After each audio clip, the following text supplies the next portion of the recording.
Or have you considered that perhaps... Now I'm not going to think of the name of that stupid character. Paul Blart? The dark arts. The You're going to have to give me more. What is the big bad in Swan Princess? Oh, fuck me. Rasmus? No, not the human big bad. Dude, Rasmus was already, like, so much. No. And you're thinking of Rothbard. No, not him. What are you? This is a dumb reference I'm trying to get out, okay? Okay, we're already in the middle of workshopping it, so we have to figure it out now. So I suppose I could look it up. It's voiced by the same voice who did number 9. Wait, hold the fuck up. Which movie is this from? 4? 5. Movie 5. Oh my god. Okay. Now the question is, which one is movie 5? Okay, David Lodge, that's the name of the guy. Maybe I can find it this way. This is such a pull. This is so unnecessary. Why have I done this? Oh, here we go. Jesus. My IMDb skills were lacking today. All right. The Forbidden Arts. Oh my god. Do you think it's a situation where the Forbidden Arts has killed Max's original father? Oh my god, so Max is a vessel for the Forbidden Arts now. It couldn't actually hit Goofy, right? Like, it goes toward Goofy, it bounces off because he's too pure, and then it explodes a random house, and Goofy goes, and that guy dies in his arms. He's like, I'll take care of your son. Yuck. Oh, he'll be my son now.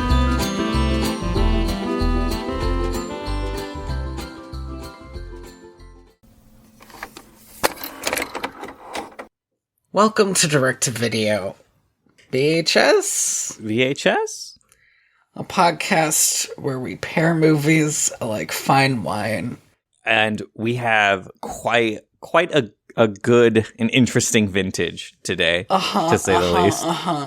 This is one of the many movies we have watched that comes, in some ways, prepared, because it's a series of shorts. Now, I want to run something by you, Andy. Mm-hmm. What do you think of the idea of building a gallows that we can use to execute the next person that suggests a series of shorts? I apologize. I didn't know it was an anthology film. But I think with the advent calendar of Disney Plus, like we no longer have the issue of like a movie that is actually just 3 episodes of a TV show. I really entertained myself with that interruption. Man, I enjoyed that. That was very dumb. I wanted to like this, you know? I like parts of it. I liked a solid half of it. Okay. Maybe 2/3. I liked 1 to 2/3, yes. Yeah. I think we're on the same page here. Have we said the name of the movie yet? No, we haven't, because this week, as if we do this every week, this month. This Christmas. We're releasing another one this month. Do you hear that in the distance? It's the sleigh bells of Christmas. Yep. The music for this episode was probably different. It was probably Ukulele for Christmas. Got all cozy about it. Very intimate Christmas. We watched Mickey's Once Upon a Christmas of 1999 fame. And I have to ask, did you ever watch this movie as a kid? So, Jamie said she recognized it. Mm-hmm. I don't think I watched it as a kid, but I definitely watched a Mickey Christmas movie. It might have been Twice Upon Christmas. It might have been that it was this one, but it was like at school or something. Mm-hmm. Because I went to a Catholic school, so they showed us like capital C Christmas movies. Yeah. Possibly, I didn't remember any of it. Yeah, I was convinced that I had seen this before, But at the end of it, I was like, okay, no, I have never seen this. This is not in my memory, in my collective memory at all. And it starts off pretty weak. It starts off pretty fucking bad. So there's something I want to mention at the top. So we have this narration. We have apparently Kelsey Grammer narrating for us. Frasier himself. Yeah, doing a rhyming poem in the style of 'Twas the Night Before Christmas. Yes. It's not great, but they have to do something to tie these things together. This is my biggest hang up of the movie because like right off the bat, the animation is not great. The animation really fluctuates in this movie, and I remember when I turned it on Disney Plus, it shows you like just a screenshot of the movie, and the animation looks so terrible. But that's because it's animation from the very end of the movie. Yeah. Which was, I don't know, probably Disney Australia or Disney Japan or somebody just like shitting out an end to this movie. But I'm convinced that these were 3 shorts made for other things. Are we in the House of Mouse era of Disney? I think so. Because it feels like it was animated by those people. Those people. Those people. Whoa, what do you mean, those people? So, what distracted me, though, is I would swear that the music that they're playing is the Winnie the Pooh music that shifts into Joy to the World. And it was... it wasn't bad. I was just, like, very distracted. I was like, I guess Winnie the Pooh could sound kind of Christmassy if you play it like this. And then it turns into Joy to the World. And I was like, what's happening? It's possible that... Because they had to have done, like, a Winnie the Pooh Christmas thing. Oh, so maybe they even just pulled the music from that. Could be. Yeah. Because Disney does that shit all the time, you know, like where they'll just recycle and reuse stuff, especially for something like this, you know, like this is very clearly low effort. I don't think this is a cash grab because I cannot imagine anybody giving a shit about Mickey Mouse, even in 1999. But it's 1999. This is peak era of like VHS releases, right? They release this. It costs them no money to release, and then they make like $7 on each movie. That's gotta be a cash grab, even if it's not a ton. Here's what I'll say, right? Which is that there is no financial information on this movie. That's not surprising. Which tells me that I feel like this is probably just made at a loss, right? Like the idea of making something like this is we'll release this movie and every Christmas Walmart can roll out their giant warehouse of VHSs of Mickey's Once Upon a Christmas for like the next 4 years, right? As like until they get around to Twice Upon a Christmas. Yeah, exactly. And by that point, this movie would have like paid itself off because I can't imagine this movie was terribly expensive. I don't know if there's a good phrase to describe the feeling I got when I realized, oh, the first short's going to be Donald Duck. Donald Duck might be my favorite of the the 3. The trilogy, the Trinity. Really, of the 3 amigos, the Holy Trinity of Disney. I mean, Donald is your favorite. In this movie, it was Goofy, like 100%. He was so great in this movie, particularly compared to the other 2. Oh my god! Goofy is my favorite of the Holy Trinity. I'm a big goof head. I'm the huckster himself. We're just doing a lot of sacrilege this Christmas season.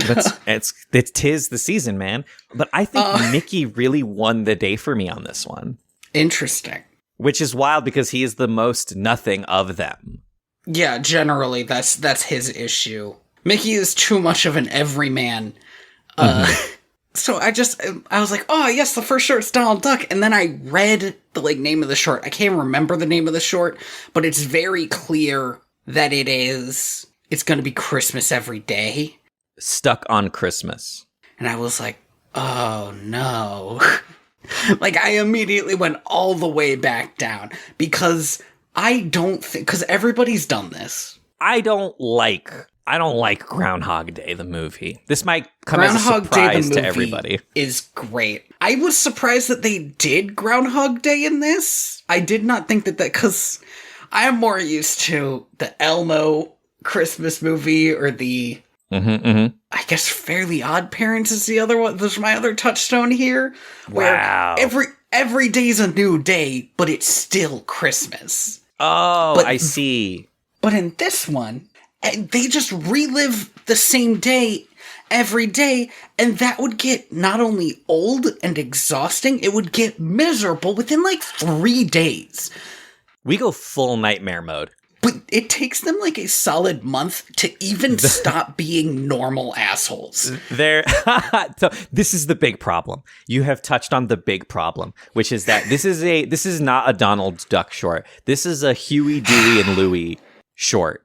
And Hugh and Dewey are hard to get right. Also, I'm so used to the new DuckTales, Huey, Dewey, and Louie now that the fact that they all just talk like Donald Duck, but with like a filter thrown on, I was like so fucking thrown. It's distracting. Also, they have terrifying eyes. These miserable little monsters, these have to be the worst children. They suck. They're such... Do you know who they're like? And I'm thinking of this because I just watched the Guillermo del Toro Pinocchio. But it made me think of Disney's version of Pinocchio, where Pinocchio is just a little shit and has to learn over and over not to be a little shit. Because that's the way of the story, and it sucks. It takes the nephews so long to even think that maybe they should make it so that Donald doesn't drop all of breakfast on the floor every fucking day. Like... I got so mad about it. I was like, why do they suck this bad? Like, obviously they're supposed to learn a lesson, but why are they starting so low? I think the problem with the movie is that there's no buildup, right? They start off ruining Christmas, right? Like, they don't read the card. They just at every point and turn are just being obnoxious little shits. And like, we have to build up to that. Right. The fact that we start there and then when they escalate to such a degree. They literally destroy the house. It's so unnecessary. So yeah, they come downstairs. It's Christmas. They open up all their presents. Donald gets mad at them and drops all the breakfast. There's a bit where Daisy comes in and is just hanging out in front of the open door, and I got also weirdly mad at Daisy. There's like mistletoe she wants to kiss under, but close the fucking door, Daisy. You're letting the heat out. It's cold. It's Christmas. I don't know. I was weirded out by the fact that Daisy does not live with Donald, apparently. Donald has like a bachelor pad with 3 kids. And Daisy's distracting in this movie because it's like she came over to cook Christmas dinner. So they're fucking close, right? Like they are family level close. The sleds were a joint gift from Donald and Daisy. And Daisy. They call her Aunt Daisy at one point. So he's like, Uncle Donald. They're close, but she doesn't live there. She lives in the city. Yeah, I guess. My take. I've seen a lot of romantic comedies, right? And like my takeaway from all of this is she likes Donald, but she's waiting for these 3 kids to get the fuck out. Well, the thing is, and this is different in the new DuckTales, but in the Disney canon as it is in 1999, why does Donald live with his nephews? It's super unclear. Where is his sister? Where is their father? It's not super important. Dead. It was just like a distraction. Maybe she's They're still dead. stranded on the moon. So Daisy, Uncle Scrooge, and fucking unnamed joke aunt come over. I have never in my entire life seen this character. Who is this character? I have been reading in my spare time a little bit of the old Donald Duck comics. Okay, yeah, as we do. She's not in them. God damn, really? Like there are like tertiary characters that you'd never heard of in these old Donald Duck comics. They like go hang out with Grandma Duck, you know, and it's like I kind of expect her to be one of those, but I've seen the Donald Duck family tree, right? From that shows how the McDucks became the Ducks and how Donald is related to Scrooge. I've seen that family tree. I've never seen this character before. Yeah, I don't know who this is supposed to be. Her only thing is that she gives wet kisses. That's the joke. And wet to the point that the fact that the nephews go outside afterwards means they should all die of hypothermia. I can never remember these fuckers' names. Huey, Dewey, and Louie? No. The Chipmunks. Okay. Chip and Dale. Chip and Dale, thank you. I thought them being included as like the alarm clock was cute. Whenever Chip and Dale show up, I was not a fan of the Rescue Rangers. I get very bristled by them. So were you exactly as concerned as I was when Chip and Dale first show up and you're like, oh shit, it's actually about Chip and Dale? Is this going to be a fucking Chip and Dale short? I do not like Chip and Dale. Yeah, I don't know. They rub me the wrong way. No, same. I was not excited about it until I realized that they were the annoying alarm clock equivalent, and I was like, that's fair, actually. That's a good choice. Yeah. They're the radio show always doing the same show in the morning. That's from Groundhog Day. Yeah.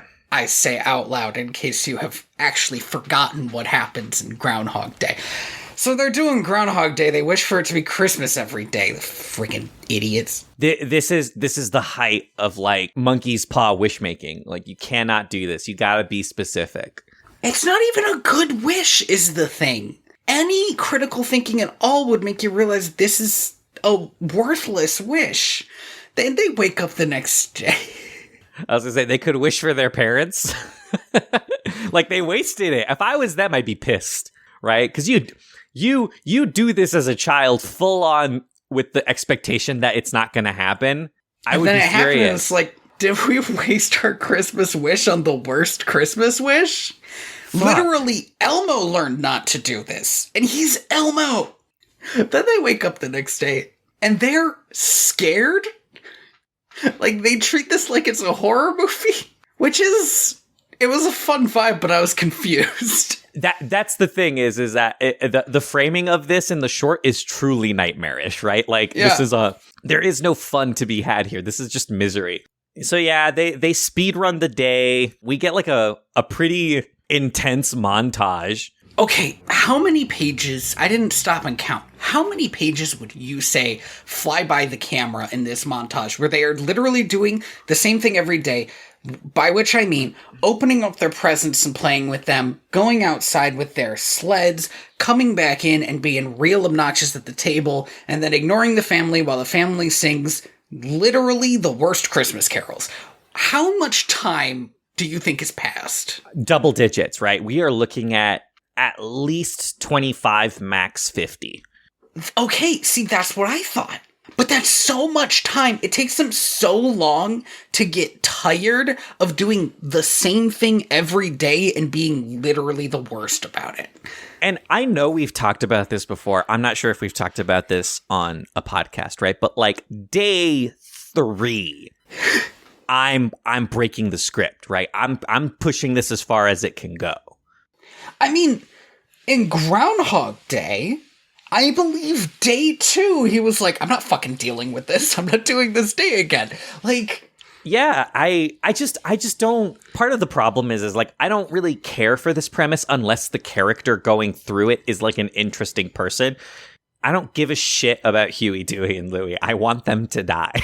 They suck. They really suck. And what honestly made it stand out for me was the next short has Max in it, which I did not expect, but I hadn't realized it was 1999, so it's like we're right in the middle of like the what was his TV show?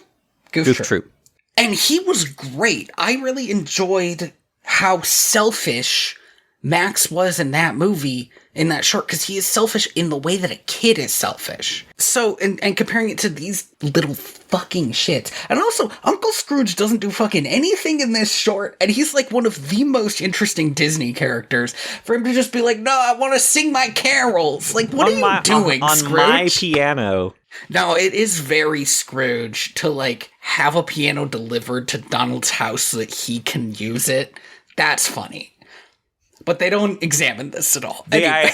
I do love the idea of Uncle Scrooge having anywhere he could possibly celebrate Christmas has a piano. Has a piano. In case that's where he's going to be this year. They're tired of the same day over and over. After, we gotta say, like a month. Like at least a month. At least a month. So they're like, well, we better make it not the same day. So then they do this Christmas even shittier. This should have been called Donald Duck Shittier Christmas. They attack Donald with their toys. Then they steal the Christmas turkey and replace it with a live turkey. I actually think that's it. The live turkey getting out makes Donald chase it. Donald is the only breath of fresh air in this whole short. Every time he is doing anything or reacting to something, he's a lot of fun. But the fact that it's not about him... It's bananas. It's not about Donald Duck at all. So he chases this turkey, and in the chase, destroys the entire house. Destroys the piano. It culminates in the tree falling down on him, and then their fucking great aunt or whoever is so like obnoxiously distressed about it that I yelled at the screen, "Who even are you?" You're not even related to these people. Then the nephews realize they did a bad thing. And they finally read the Christmas card. Yeah. The worst thing about this short is that you can see all the quote-unquote twists coming from a million miles away. You're like, yeah, it's gonna read the Christmas card and it's gonna say, like, I fucking love you. You know? Like, yeah, no shit. No shit. It turns out Christmas is about love. Well, don't spoil the last line of the movie, Tony. So they go back to bed, and then they have the wildest plan, I think, that I have ever heard of, which is they wake up early, which I don't think is allowed on the rules. Yeah, no, you can't wake up early. You wake up at the same time. You're standing in front of the mirror in the bathroom. You wake up to the same bad jokes on the radio. Third thing, whatever happens in Happy Death Day, there's a cake, I bet. It's Tuesday. Supernatural. Oh, or in the Adventure Zone, they wake up at the entrance of the town that explodes every hour. I got one. I got a third one.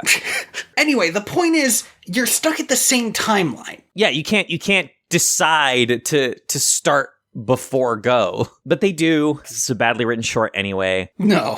And they break open their sleds and dismantle them to make Donald a secret gift, which we'll get to. They make Donald breakfast. Jamie pointed out that Donald's breakfast looked a lot better than theirs. Like, theirs is clearly a breakfast made by children. By kids. It's a good touch, but also, like, again, at this point, it's not winning them points. Why don't they just help him make breakfast? Why does everything need to be a surprise? And then they don't open their presents, which isn't fucking much of a gesture because they don't care about those presents anymore. They've exhausted their fun with them over the course of 30 days. Or fucking 30 years, who knows? They willingly kiss their aunt, who nobody knows who she is. Yeah, they willingly kiss this stranger who's been walking into their house every Christmas. Maybe what they were really supposed to do was stop her. They help Daisy with Christmas dinner, and also, for some reason, this time she made ham. All right.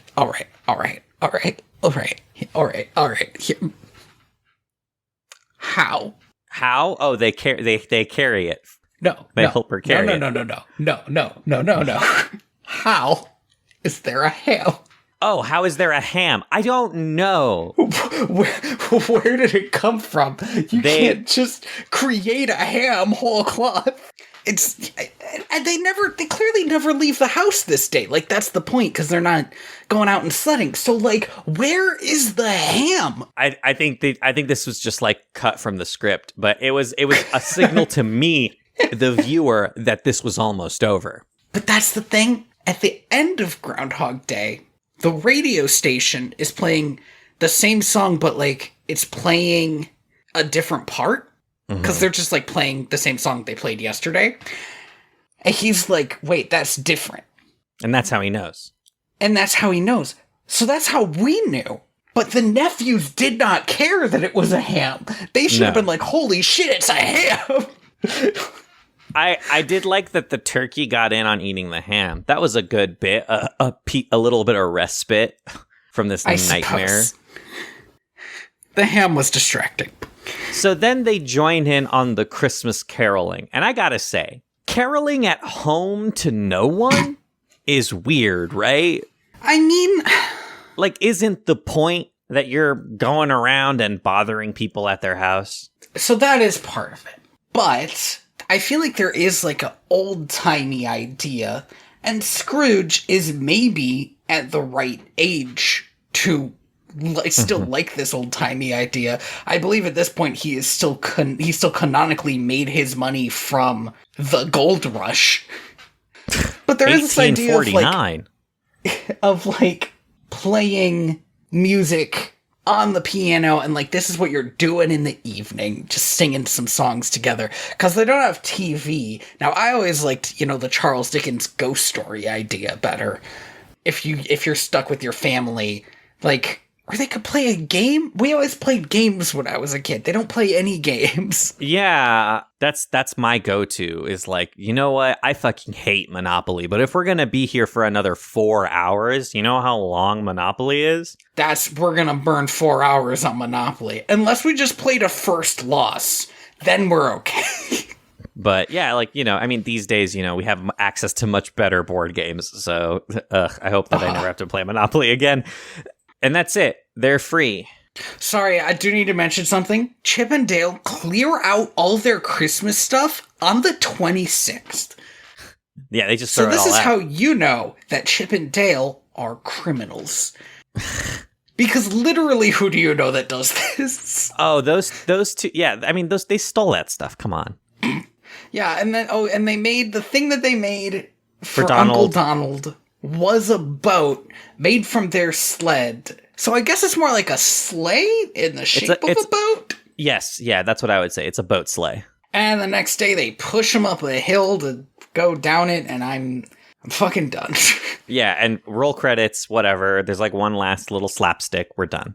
Blah, blah, blah, blah, blah, blah, blah, moral. Now we get to... This is the good shit. The Goofy episode, which I honestly did not take notes on for maybe the first third because I was watching it. Seeing Child Max threw me for a loop. I was like, oh man. You forget that he's a kid and not a gross teen. What for a long time was like the most popular version of him.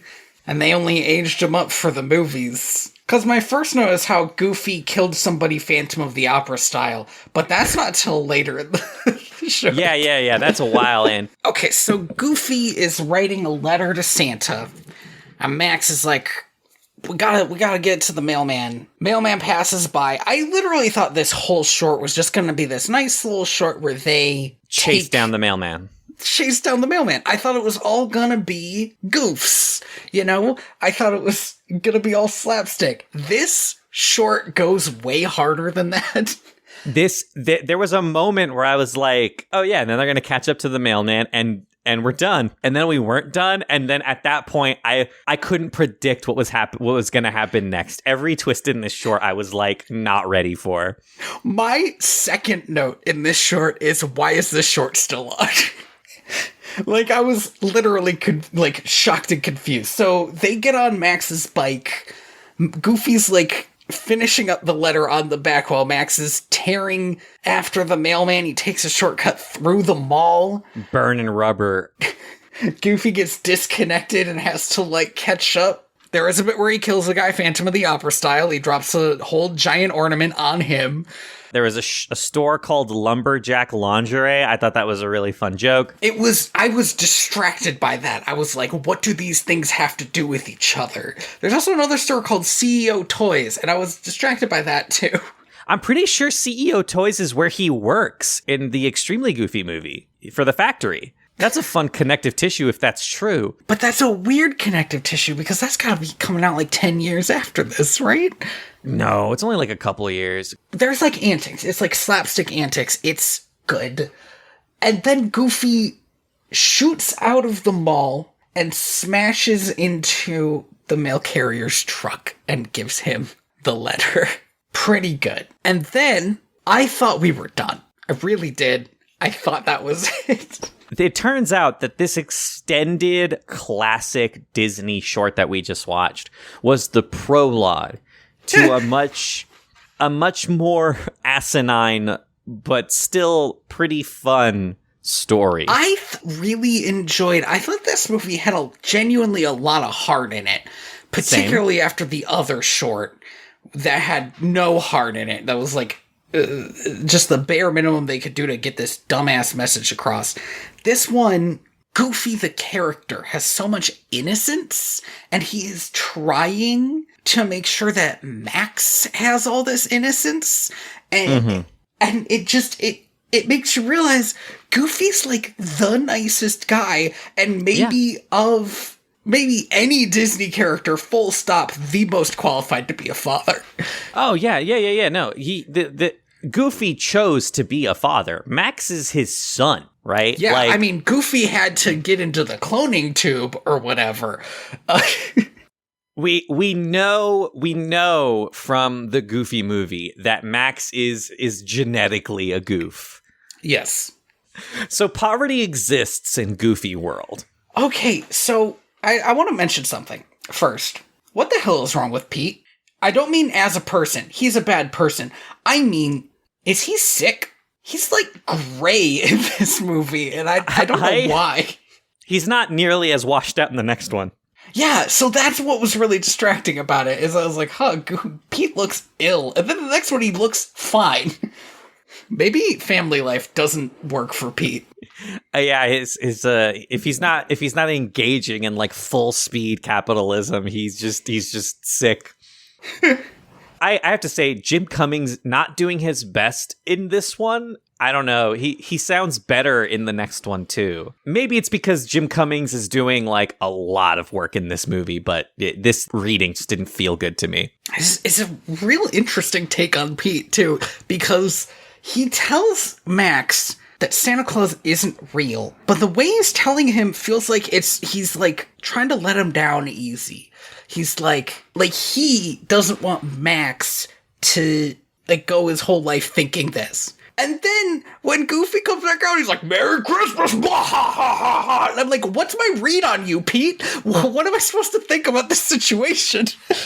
Even Pete, I mean, I don't know. Max is best friends with his son, right? Like, I think he's got a little bit of a soft spot for the kid.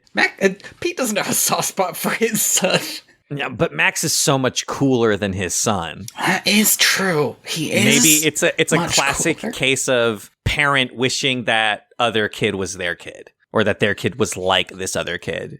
And then Goofy and Max have a fun conversation where Goofy mugs the fucking camera when he realizes Pete told Max Santa Claus isn't real. I do love that. Just like, he would do. That sounds like Pete. This is a genuinely, like, not hard question. Mm-hmm. I don't think I ever thought Santa was real. Yeah.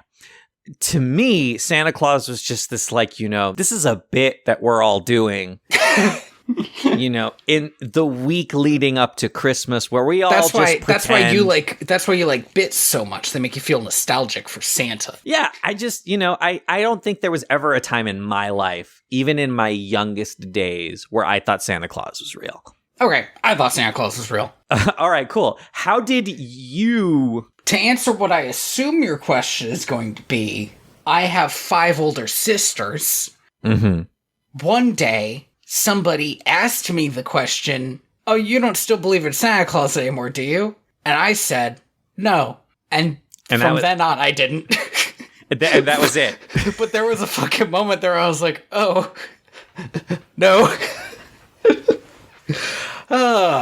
That's very interesting. So it wasn't a deal. It wasn't a big deal for you then. It was just, So the other thing that my parents did, and I just assumed that everybody did this until I realized, like, years later that they didn't. For my parents, each child would get 3 gifts. Okay? Yeah. There were a lot of children, so like, I figured they went fully bankrupt every Christmas. The gifts under the tree would be from mom and dad. And also, each child will get stocking stuffers. You know, most of it candy. I got some Yu-Gi-Oh cards, that kind of thing. Yeah. Toothbrushes. Those were from Santa. Toothbrushes? You always get toothbrushes in your stocking because you need toothbrushes. Like, you need a toothbrush like once every year. You need to replace it. That's fair. That's a good time to do it, I guess. It means that they don't have to do it during dentist appointments or whatever. So, the other thing that this meant was that you were allowed to open the stockings before Christmas proper. And I mean, if you woke up early, you could open the stockings. You were not allowed to open up the presents. That's not cool. So that, cut down on at least the idea of arguing to open a present early or something. Because it's like, you got your stocking. It's full of stuff. You got candy, maybe an orange or whatever. Like I said, Yu-Gi-Oh cards, stickers. Big deal. That is the day you get the new stock. Right. The reason it wasn't as big a deal was, besides that and, like, I think a DVD player that was officially from Santa Claus for everybody, we didn't really, like, do Santa Claus super hard in the house. Yeah, I mean, same. That I like never got gifts from Santa. So, like, every other year, right, it'd be like, oh, this one's from Santa. Well, I guess you're only an okay kid. To be fair, I was a pretty shitty kid. So every year that I didn't get coal, I was like, oh, thank God. Perfectly mediocre child. So yes, so there's this Goofy has to, like, hold this conversation about whether or not Santa Claus is real. At the same time, he is cooking, like, a Christmas dinner. And your first thought is, it's Christmas Eve, why are you cooking Christmas dinner? And the answer is, he's going to the neighbor's house. Just so on Goofy's right is Pete in his epic McMansion. And on Goofy's left is the most miserable gray little shack that you've ever seen. So this was distracting to me for a little while because I at first thought they were going to, like, a soup kitchen. Right. Yeah, same. But they're actually going to the neighbor's house to, like, have Christmas Eve dinner with them. And so in my mind, over the course of the short, I played in my head what had to have happened to have reached this point. Because these people live in the suburbs, they live in, it is a miserable gray house, but it's kind of big on the inside. So it's not like a dinky nothing house. So I assume that in, like, fucking October, these people lost their jobs. And Goofy was like, don't even worry about it.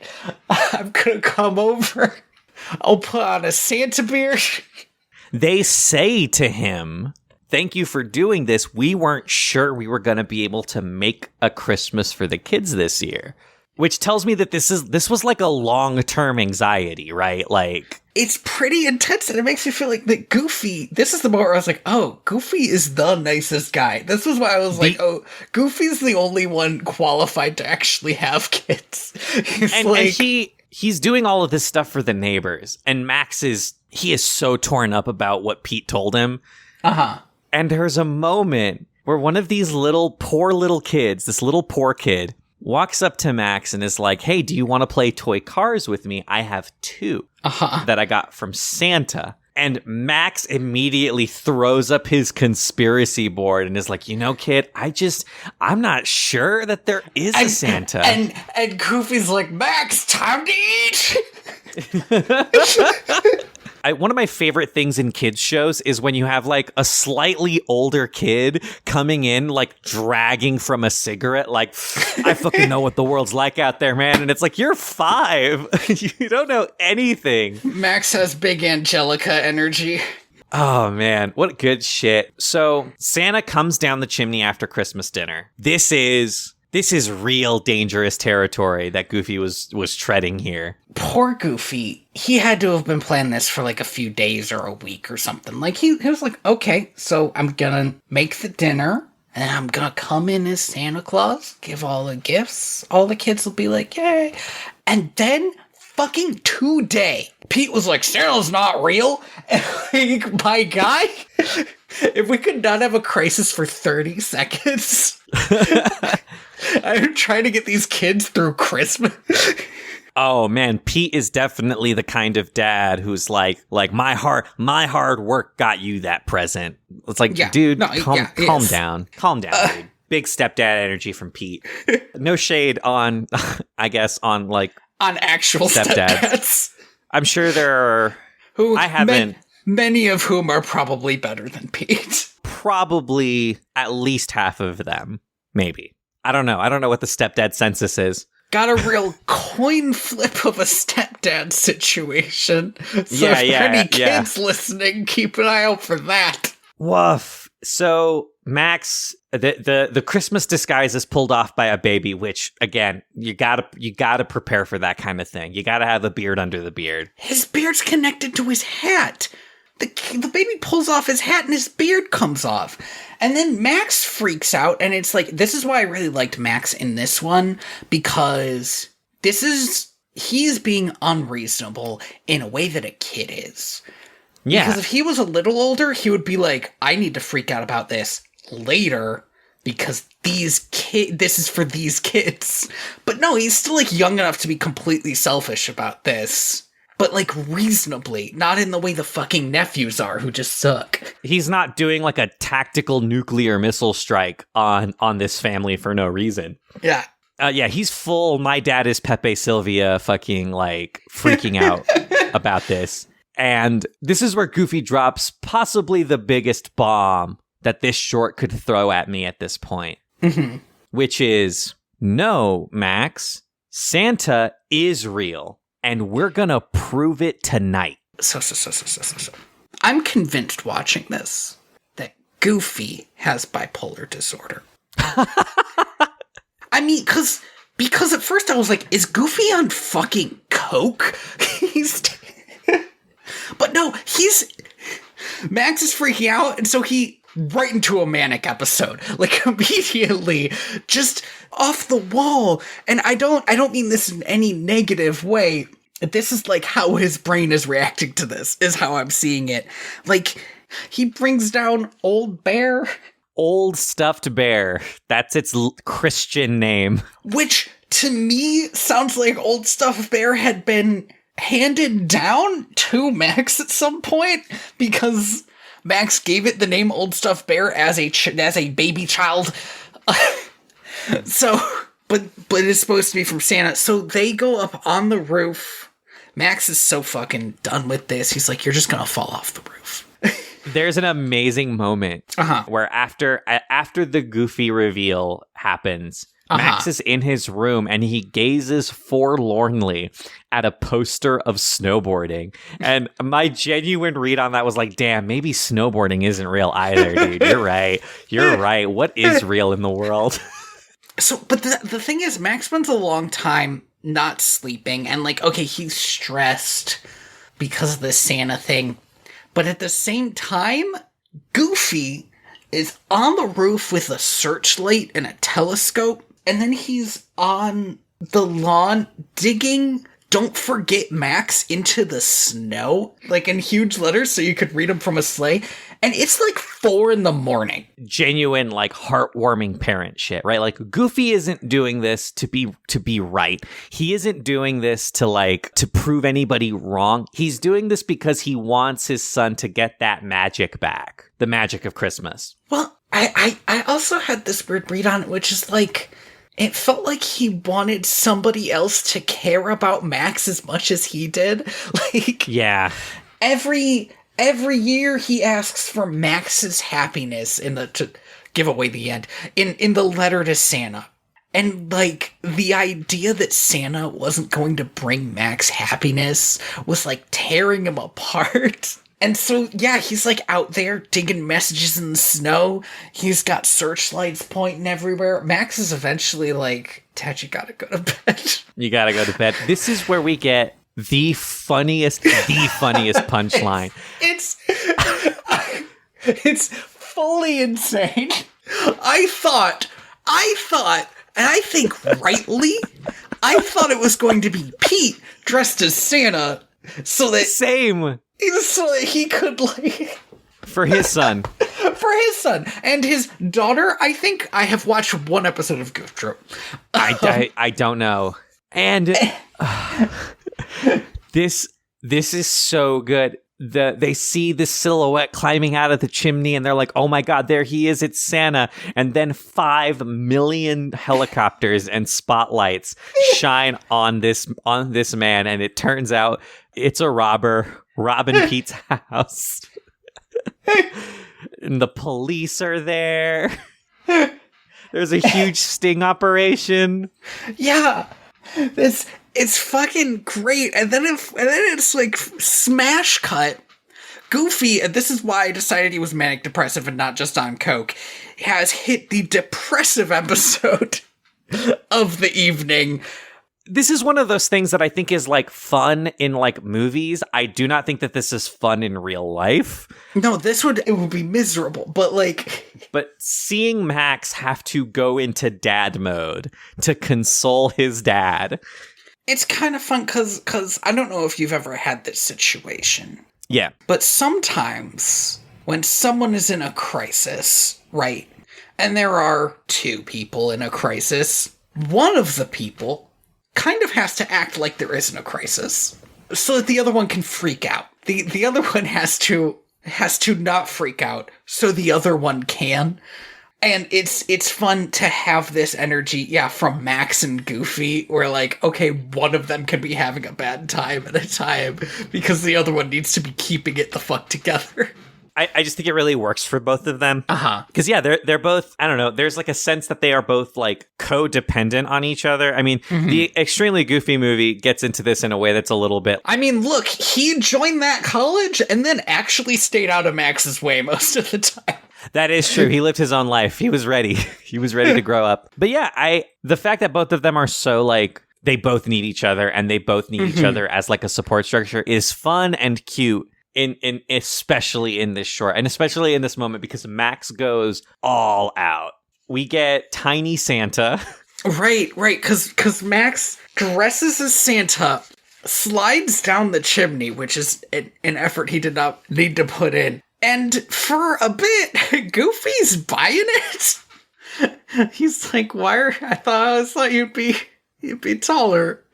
Also, you're more trim than I... Like, it's great.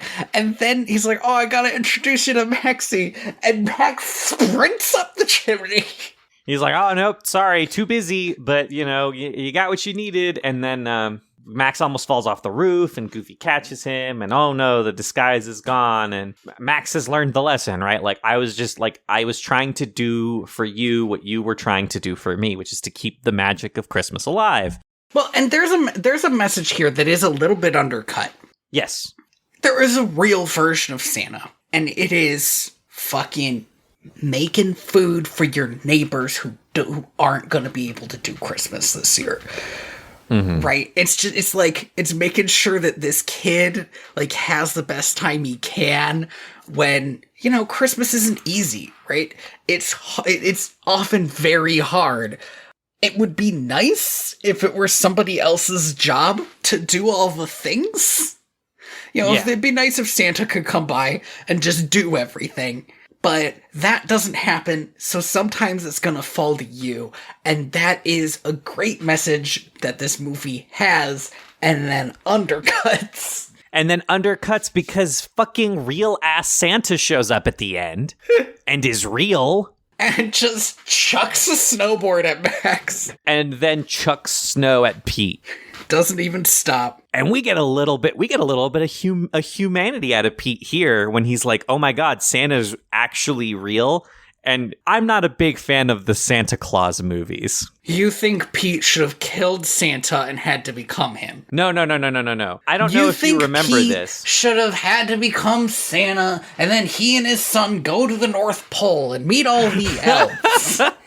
No. And then over the course of a year, he gets fatter and grows a big bushy beard. And then he has to be Santa again. And the elves have to do a sting operation, I think. I do not remember the movie very well. I used to watch it a lot as a kid.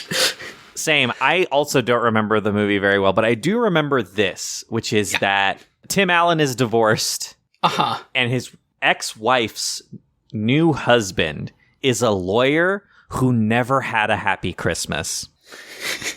And you find out that it's because when he was a kid, he asked Santa for a very specific toy that he never got. And after that, he was like, Christmas isn't real and I'm dead inside. And now I'm going to become a corporate lawyer. Which is a very a harsh turn to make at the age of like 6, but I get it. Well, you know, corporate lawyers in movies are just dead inside and they have to have a reason for it.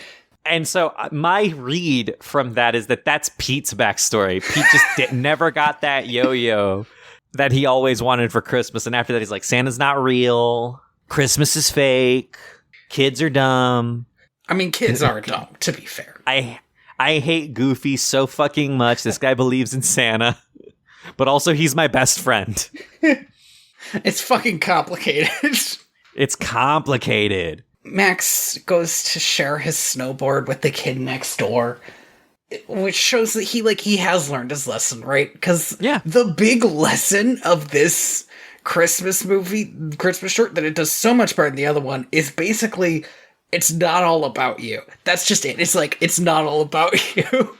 And then we get to do Gift of the Magi, and Minnie doesn't even have hair, so immediately I was like, how's this gonna work? I do like how they solve this. Do you know my favorite thing, actually, about this last short that I realized it at the very end. I was like, this is why we never see Mickey with a harmonica or Minnie with a watch. Yeah. They're gone now. They're gone now. That's the backstory of how Mickey does not have a harmonica. That's why he's got to whistle all the time. There are a lot of zigs and zags in this short. There's a lot of stuff in this short that I really, really like. Mm-hmm. And I feel like this is a classic case of the sum being worse than the parts. This short, I would say there are two problems with the short. One, if you read Gift of the Magi, the original one, like O. Henry, Gift of the Magi, it's a solid little story. Yeah, okay? It's a cute little thing. But I don't think I have ever seen an adaptation of it that I wasn't like, okay, it's Gift of the Magi, whatever. Like, I find Gift of the Magi such an uninteresting premise. It's worse than Christmas Carol, which is also always bad. But by that, I mean, when people adapt straight Christmas Carol, that's usually fine. The ones where they're like, we're gonna have Scrooge McDuck learn a lesson this Christmas. It's like, no, thank you. And this is to me the issue with trying to adapt Gift of the Magi or Christmas Carol, which is that everybody thinks that they are smarter than the story, and we're gonna spice it up a little bit. We're gonna put more into it. We're gonna see, a bunch of shit that's not actually in either of these stories to really give it context, to elevate it, to make it a prestige story. And it's like, these stories are super simple. They don't need to be more complicated. You are not smarter than these stories have been around for so long. Precisely because nobody really is smarter than them. Like they tap into something that's very real, and that's all they need. And also, the Muppets did it best. So why are you even trying? Yeah, imagine it's all you need, but also it has Sam the Eagle in it. You can't do that. And it turns out that is how you elevate any of these classic Christmas day. If I got to watch Edgar Allan Poe's Murder on the Rue Morgue and Sam the Eagle was in it, I'd be like, fuck yes. This is a bit of a pivot, but this is what they should be doing with Muppets. The Muppets? I always see people talk about how, like, people claim they like the Muppets, but then they don't watch the, like, Muppet The Office show and it gets canceled. And it's like, yeah, because it was Muppet The Office. I don't want Muppet The Office. Who gives a shit? No one cares. You know what I want? Muppet Les Mis. That's what I got next to me. Oh my god, are you kidding me? Muppet The Odyssey? I could do Muppet The Odyssey. That would be solid. Oh man. There are so many like classic open source. I am genuinely shocked that we have not gotten like a Muppet Sherlock Holmes. Yeah, that is weird. There's probably been like something like that on like Sesame Street, right? Like a short or something, but like surely you could knock out a Study in Scarlet. It would be like 20 minutes for you to like write up a whole script. Like Kermit as Sherlock and a human man as Watson. Oh, good. I was wondering where you were going to put your one human man. If we were making this today, this is such a hard thing to choose. Do you think Gonzo is Lestrade? No, Sam the Eagle, obviously. Sam the Eagle is Lestrade.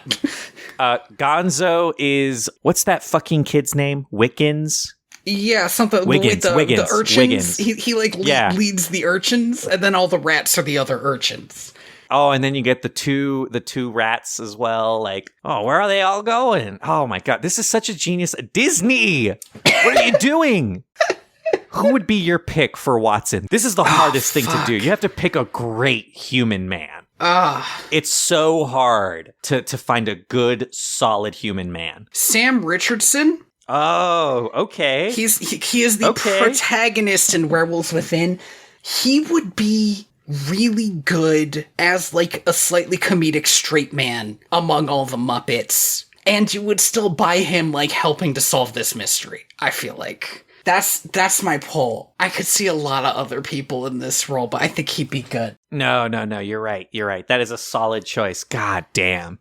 But that's the thing, right? Is like what you want out of a Gift of the Magi adaptation is just give me the story. And right off the bat, like you said, Minnie doesn't have hair, so we're already starting on the back foot. They put a lot of English on this story too. Before we get into it, yeah, because I was watching this with May, who also hadn't seen it, and she pauses it and says to me, Mickey is at like perfect asshole staring height for his dog, who always has his tail up in the air. And Mickey's always walking behind him. And I could not go back to the movie for a couple minutes. This was a discussion, but I used to walk dogs for a living. She's right. He's so small. So Mickey and Minnie live together, which is a breath of fresh air. No, they do. Okay, good. Then why is she hiding all those bills from him? She just doesn't want him to worry. Okay, so here's the thing. First thing.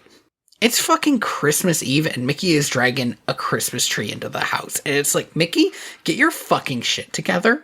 This should have been up at the beginning of December, you piece of shit. You work at a Christmas tree place. What are you doing? You could have brought this on first day. And that's the thing is like, in the auspice of this story, Mickey and Minnie live together and they're poor. Living in a gorgeous little, like, Sears home, though. They're the kind of poor where you bought your house before you got poor, so they're fine. It's so weird to see the homage to 40s Americana juxtaposed with, like, 90s ideas of what paycheck-to-paycheck poverty is, by the way. It is, yeah, because Jamie was like, I can't buy Mickey as poor. And I was like, in the older shorts, like in 30s and 40s stuff, he was often poor. Like, that was the driving force behind the story was like, Mickey needs some cash. Part of the problem is like, Disney is such a big company. And Mickey is the face of that company. Yep. And I think in people's minds, you're like, well, my guy's got to be rich. You buy him more when he is the king of a world and wields a magical key than you buy him when he has, like, patches on his jacket. Yeah. Like, one of those is a lot easier to buy into. Well, and I was thinking about this. It's like, why? Because Bugs Bunny is the face of Warner Brothers, right? I don't think Bugs Bunny is rich. And maybe that's because, you know, when I see Bugs Bunny on the Warner Brothers logo, I'm like, oh, this is a side gig for him. This is how he makes his living wage. It might be a Disneyland thing. It might be Disneyland opens, Mickey is everywhere. He is the MC. Yeah. Warner Brothers, I guess they're at Universal Studios. If you go to if you want to see Warner Brothers stuff, you go to Universal Studios. I actually don't think there's a lot of Looney Tunes there. Like, Looney Tunes is not, like, the face of their park. And that might be what makes Mickey Mouse feel really rich compared to Bugs Bunny, who you could see is poor, living in a rabbit warren. Yeah. And then literally killed by Shaq, I think. Sorry, excuse me. LeBron James murders Bugs Bunny. Yes, no. Bugs Bunny sacrifices himself. He goes through the door behind the door and does a forbidden basketball move that kills him instantly. I have not seen this movie, but I do know that Bugs Bunny dies. Okay. Do you know who's working really hard in this short? God damn it, if Minnie isn't working so hard. Minnie's working hard, but there is somebody working just as hard or harder. It is Figaro, a character who I had fully forgotten about, and I don't think I have ever seen outside of a 40s short. Figaro is, I guess, Minnie's cat? I remember a short between, like, him, her, I don't know, and Pluto, where the whole thing's like, oh, Pluto's mad at this new cat. There's this great moment where this cat shoots across the room and dives on a bill so that Mickey doesn't know they're poor. Yeah, I mean, you gotta look out. I mean, that's the thing is it's nice that Minnie has her own little assistant. It's great. It makes you, I kind of wish that was a bigger thing. Because, like, yeah, when he's wandering around, you can always just plop Pluto with Mickey and he'll have somebody to talk to. It's also a big problem with this short, which is that we don't get to see Minnie's struggle. We get to see, like, a little bit of it, but we don't get to see her solve the problem. Just a smidge. Yeah. To be fair, I think that's true in Gift of the Magi. I think you only see it from one person's perspective so that the twist is a twist, which is the biggest problem of Gift of the Magi. Everybody knows the twist. Yeah, it's like watching The Sixth Sense, but you already know the end. You know the twist, so you can't sell it on the twist. You know. Mickey works for Pete selling Christmas trees, and this, oh man, if this poor fucking poor family come in to buy a tree. I feel nothing for this family. What? No. It's the fucking 24th of December, Andy. I feel nothing. They should have done this way earlier, and when Pete starts trying to rip them off, they don't leave. They couldn't afford the tree before today. Fine, they couldn't afford the tree before today. They should my go man to a place that sells like cheap trees. $1.50. He's got like $5. This is the place that sells the cheap trees. Okay, I'm sorry. I have had basically no money before. Same. I have basically no money right now, actually. Same. You don't go to the place that advertises easy financing. I mean, maybe you do, but you have to have checked the place that'll give you something for $1 first. You got to remember that this movie came out in 1999. Yeah, I guess maybe that's the issue. Like Big Lots. This is pre-2007. Like the 2008 crash had not happened yet. Like 2001 is like 2 years away, right? Like our formative memories growing up is of a massive financial worldwide crisis. Like this is before that. Like they don't have the feel. To be fair, we do.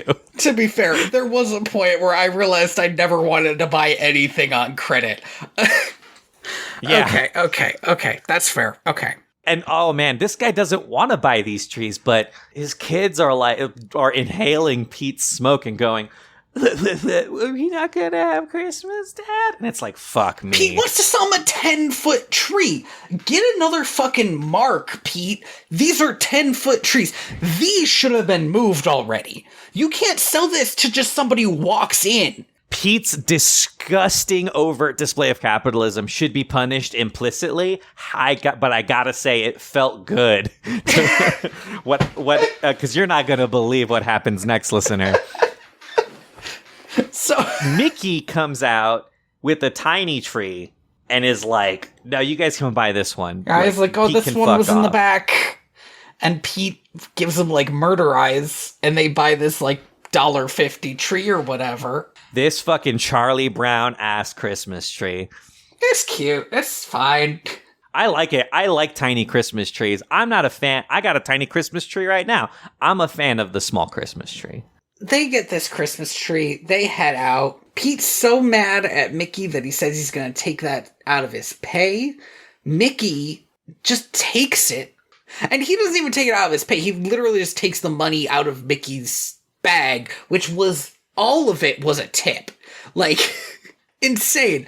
And Mickey just fucking takes it somehow. Like, not only should those other people have left to find another place, Mickey should have left at this point.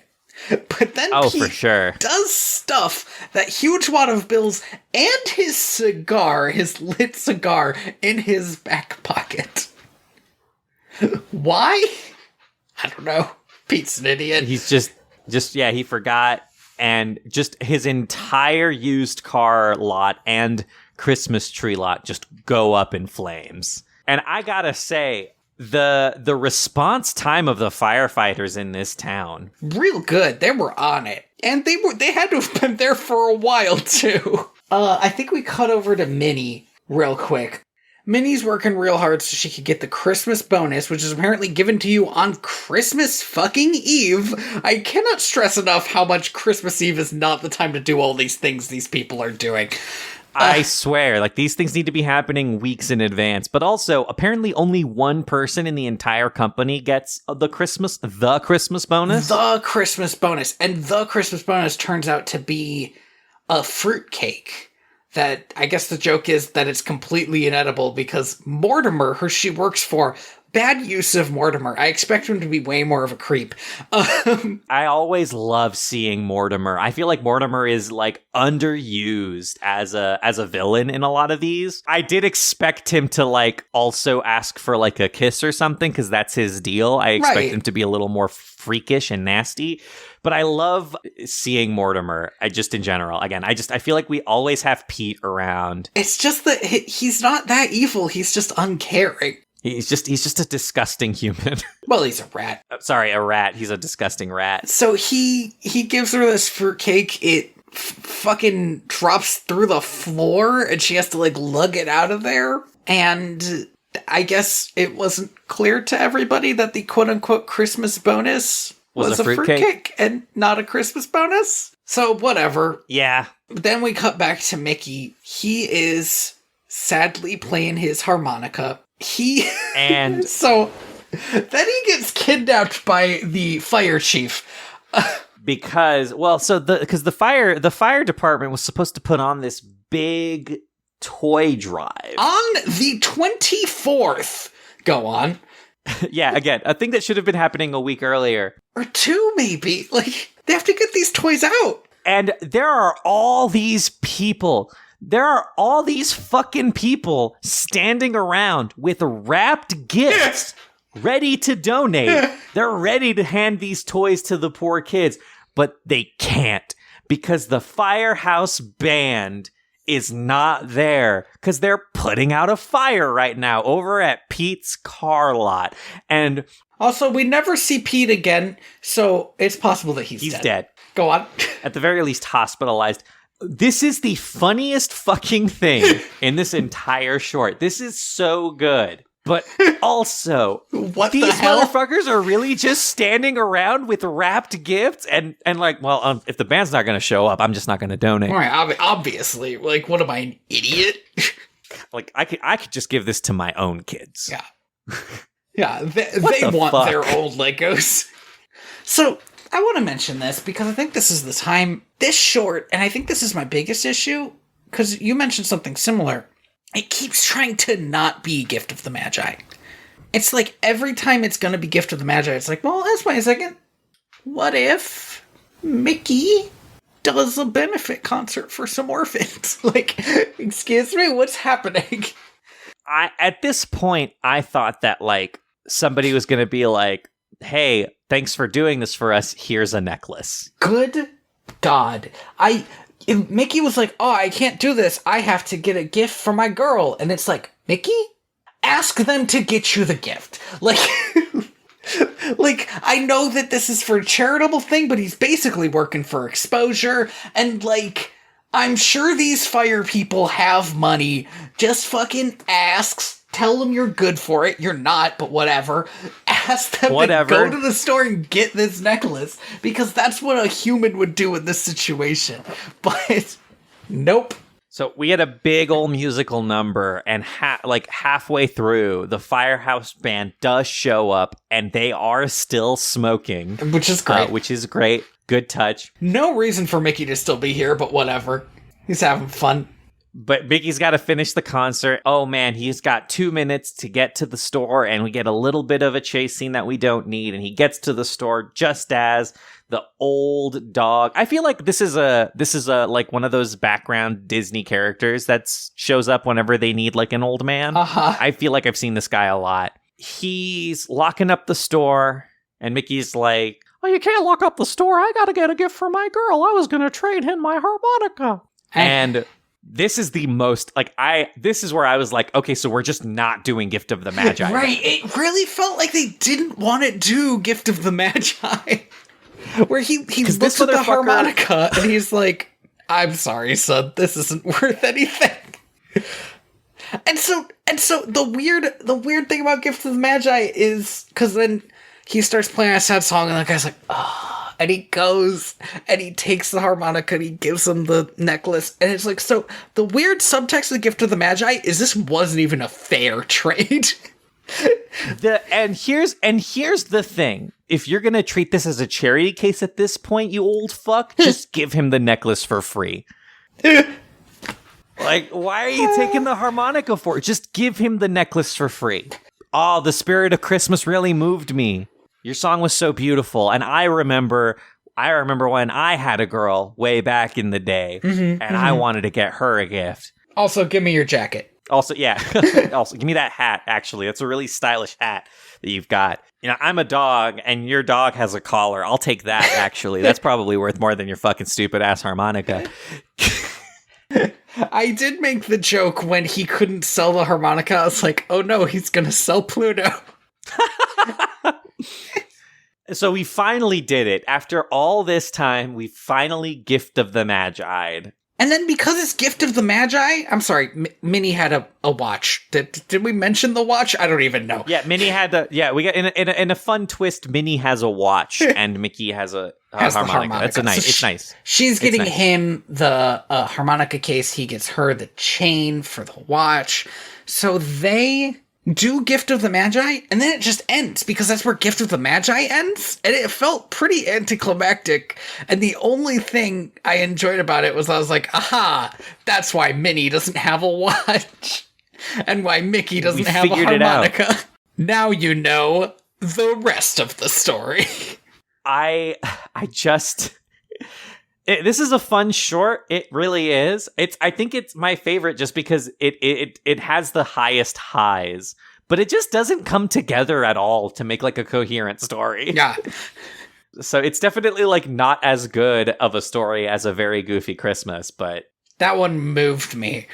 Yeah, it's emotional. It does something to you. But this one, it's got some good bits. And then this movie steadfastly refuses to end. And we get like a fucking 5-minute ass fucking ending where Kelsey Grammer gets to tell me that this is about love and that's what Christmas is about. Thanks for buying this movie. And we find out that this house that we've been hanging out in for this entire fucking anthology, you got to choose your framing devices very, very carefully. Here's the thing about anthology films that I fucking hate is that for the purposes of this story, what I have been doing for 66 minutes is sitting in this fucking empty house while Kelsey Grammer's disembodied voice is telling me these stories. That is boring as fuck. Just don't do it. But the worst part is we abscond from this house like little Christmas ghosts, and we find out that this is Mickey and Minnie's house?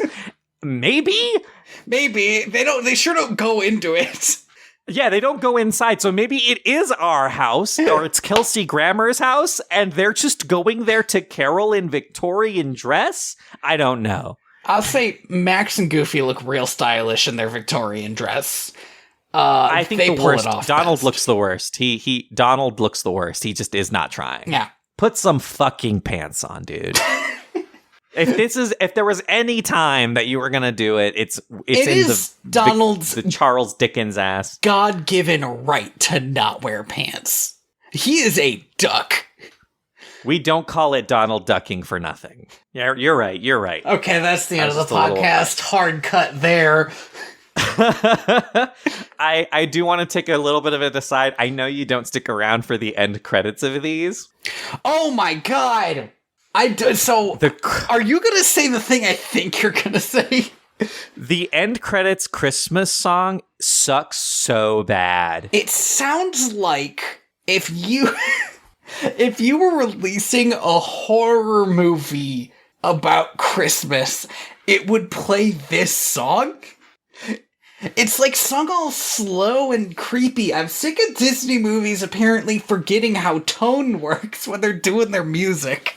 I genuinely don't understand who's making these choices. Who decides that, you know what we need for the, just get the, closest related country adjacent former Disney Channel actor singer and just get them to do a quick, depressing, unimaginative cover. And that's it. We're done. I don't even know who sang this fucking song. Who knows? So I thought it was fine. The first short took a lot out of me. That one's bad. I hate bad shorts. You know what these were? What's that? These are things that, like, during Christmas I would expect to come on, like, during a commercial break on Disney Channel. That's what these are. Yeah, but that's the thing. I kept expecting them to be a little shorter. Yeah. It felt like each of them at some point, like, just went on a bit longer than they were supposed to. We're talking 22 minutes a short, right? Yeah, and it's like, okay, but is that a short? All right, that's like an episode of TV at that point. Like, I want a short. Mm-hmm. I want like 10 minutes. At least 2 of these could have been 10 minutes. Yeah. And you could have trimmed down a lot from one of them. I think only the Goofy one really fleshed out its runtime, like really filled it to the brim. I feel like it really used it. I mean, maybe you could have cut the first bit off and had that be its own short. Yeah. I can't do my classic director bit for this, mostly because this is a 66-minute movie and we've already been talking about it for way too long. I'm gonna blame Andy? That sounds right. Maybe. I do want to give a quick shout out to June Falkenstein, who is the director of A Very Goofy Christmas short. And she raised that bird from the dead, right? What? June Falkenstein? Oh, okay. Go on. I was going to give a quick shout out because she was also the director of the Tigger movie, which is a similarly surprisingly dark emotional journey. Thank you for listening to Direct to Video VHS. I have been your host, Tony Robusto. I have been your co-host, Andres Reyes. Have we stopped introducing ourselves at the top of the episode?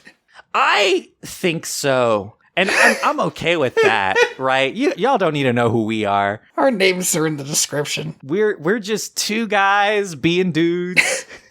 2 guys being dudes. All right. I do not like that description of this podcast, but okay. Leave a review for us on iTunes where you talk about how we're 2 guys just being dudes. I think of all of the podcasts that are just guys being dudes, we're the best at it. Bold. You know what? Seconded. I don't know if it's true, but I'll say it. You can find me at inspiredbytrueevents.org and on Twitter at TheaterBets. And you can find me at my other podcast, Time Honored Pictures, which is still on a bit of a hiatus, but we're coming back with the vengeance. Probably can't do a lot of Christmas episodes for Time Honored Pictures. Doesn't really match the theme. And as far as I can tell, I don't think a single fucking Christmas movie has ever won an Oscar. Thank God. Gosh, I wonder why that is.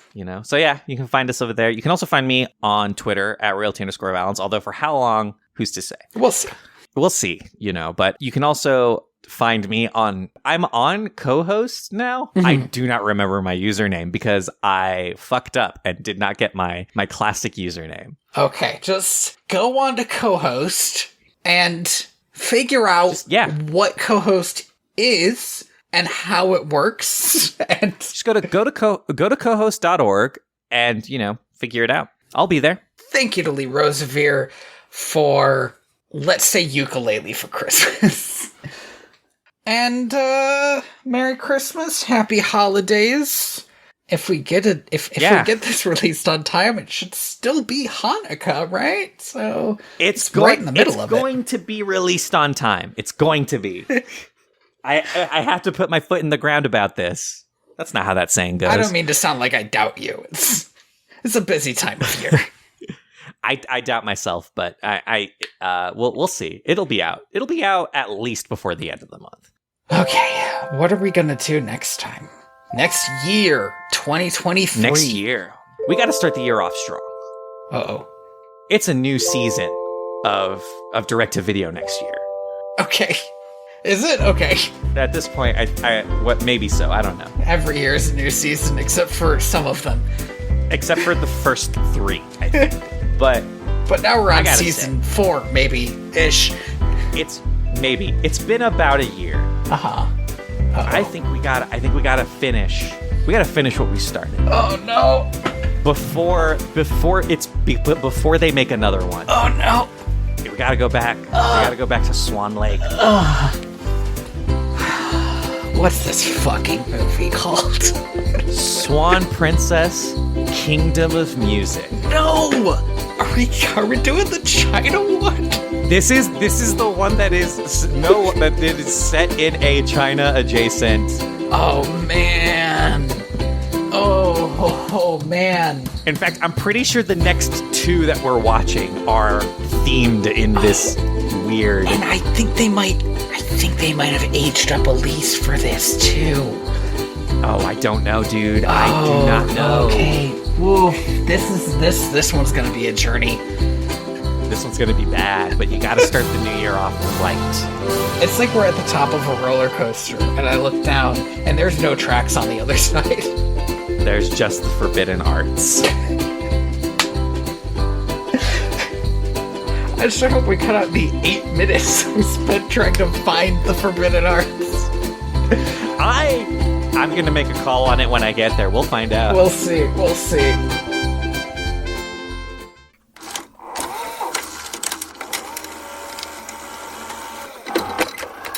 I am the ghost of John Smith.